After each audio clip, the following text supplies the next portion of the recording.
Recorded in beautiful Vancouver, Washington, this is the Vancouver Symphony Orchestra podcast, and I'm your host, Ashley Hall. This episode is part of our special series, VSO Encore, where we revisit pieces and performers from concerts past.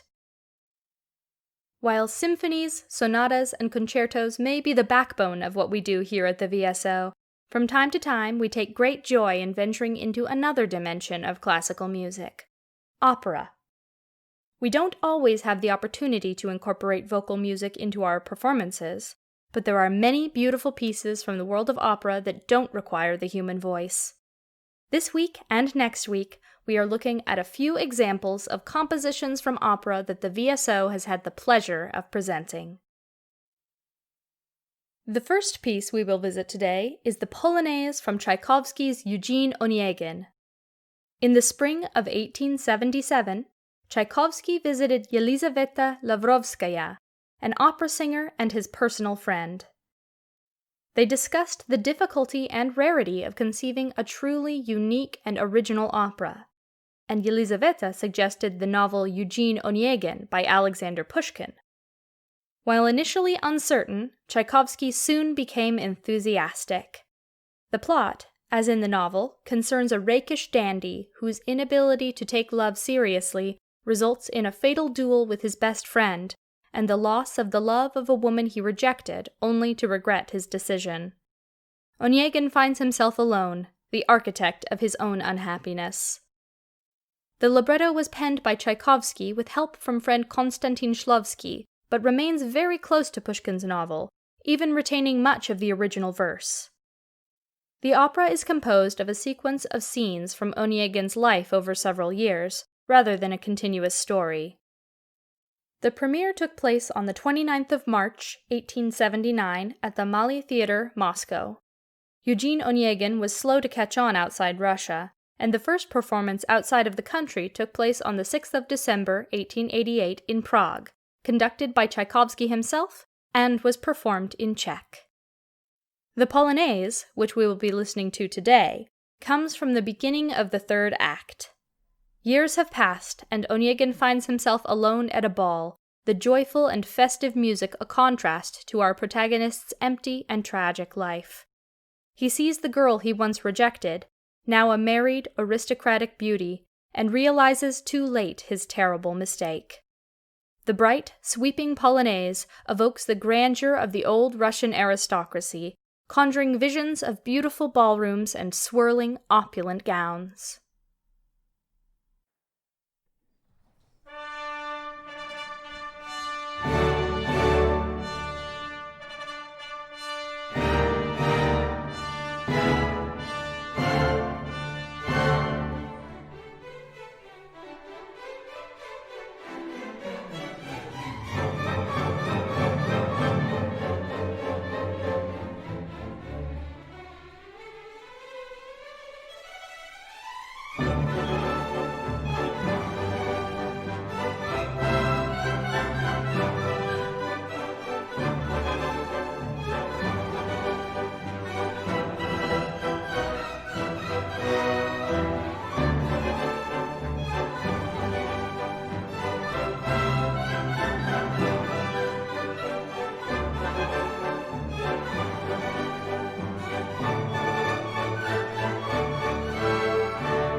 Our second piece is the fantastic overture from Rossini's celebrated opera buffa, The Barber of Seville. The text, penned by librettist Cesare Sterbini, is based upon the first of 3 plays by French playwright Pierre Beaumarchais about Figaro, the eponymous barber. Mozart's opera, The Marriage of Figaro, composed 30 years earlier than Rossini's opera, was based upon Beaumarchais' second Figaro play. First premiered in Rome in February of 1816, the opera is a raucous romantic comedy, with Figaro serving as the ultimate wingman to Count Almaviva, who loves the beautiful Rosina. Disguises, bribery, and secret letters feature in the plot to wed Almaviva to his lady love, and as in any proper comedy, he gets his girl and everyone lives happily ever after. Interestingly, following the premiere, Rossini's original overture was lost. He put together a new one assembled from unused music previously written, as well as some of his old opera compositions, giving us the overture we know today. Traditionally, an overture represents the music that will be heard throughout the show, making this overture something of an operatic curiosity. By coincidence, Mozart's Marriage of Figaro also includes an overture which does not resemble the rest of the music. Through the various parts in the overture, we hear the different sections of the orchestra featured, with the strings in particular taking the lead. Much of this overture will be familiar to even those who aren't familiar with The Barber of Seville, having been referenced and parodied countless times. This opera, and the overture in particular, has endured and delighted audiences for 200 years, and will no doubt continue to do so for centuries to come.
Stay tuned for more VSO Encore episodes released every week.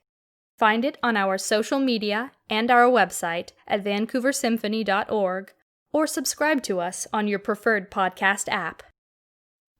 The recordings you heard today were Polonaise from Eugene Onegin by Pyotr Ilyich Tchaikovsky, Maestro Salvador Brotons conducting at Skyview Concert Hall, June 2nd, 2019, and Overture from the Barber of Seville by Gioacchino Rossini, Maestro Salvador Brotons conducting at Skyview Concert Hall, April 14th, 2018.